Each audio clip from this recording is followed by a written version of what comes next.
ইউনূসের পদত্যাগ প্রশ্নে চুপ উপদেষ্টা মণ্ডলী। উপদেষ্টা মণ্ডলীর যিনি সদস্য উপদেষ্টা মণ্ডলী কি বলছেন?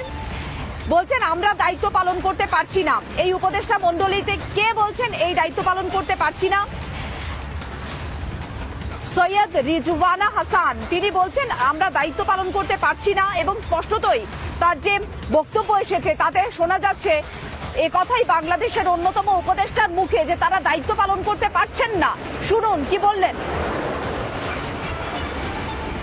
প্রধান উপদেষ্টা যদি কোনো সিদ্ধান্ত নেন কোনো ব্যাপারে, আমি প্রথম থেকেই বলে এসেছি যে উনি একটা সময় দিয়েছেন, ডিসেম্বর থেকে জুনের মধ্যে নির্বাচন হবে। তার একদিনও এদিক সেদিক হওয়ার কোনো সুযোগ আমাদের পক্ষ থেকে নেই। কাজে এইগুলো নিয়ে অন্য ধরনের কোনো কথা বলারও কোনো সুযোগ হওয়া উচিত ছিল না, কারণ বারবারই বলা হচ্ছে যে একটা সময়সীমা দিয়ে দেওয়া হয়েছে। এখন কিছু কিছু গুরু দায়িত্ব তো আছে, সেগুলো পালনের সাথেও তো মাসের একটা সম্পর্ক থাকতে পারে। তো উনার যদি কোনো কিছু বলার থাকে, আমি নির্বাচনের প্রশ্নেও বলেছি, দায়িত্ব পালনের প্রশ্নেও বলেছি, ওটা আপনারা উনার থেকেই শুনবেন। যে আমরা যদি আমাদের দায়িত্ব পালন করতে পারি তাহলেই আমাদের দায়িত্বে থাকাটা প্রাসঙ্গিক। যদি দায়িত্ব পালন করতে না পারি, আমাদের যার যার নিজস্ব অনেক কাজ আছে, তাহলে দায়িত্ব পালন করাটা আর প্রাসঙ্গিক থাকলো কিনা।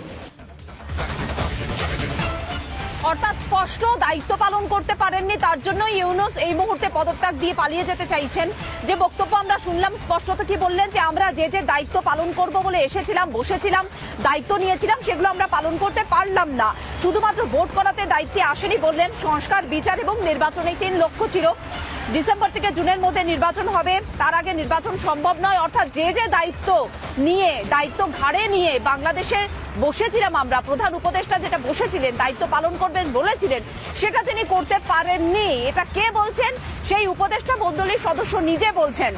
ইউনূসের পদত্যাগের প্রশ্নে তিনি চুপ, কিন্তু তিনি যা কথাগুলো বললেন খুব ইঙ্গিতবহ, অত্যন্ত গুরুত্বপূর্ণ বক্তব্য যেটা শোনালো এই মুহূর্তে রিপাবলিক বাংলা আপনাদের। আমরা শোনালাম যে বক্তব্য, কার বক্তব্য? উপদেষ্টা মণ্ডলীর সদস্য সৈয়দা রিজওয়ানা হাসান, এবং তিনি স্পষ্টতই ঠিক কি বললেন আরো একবার শুনুন।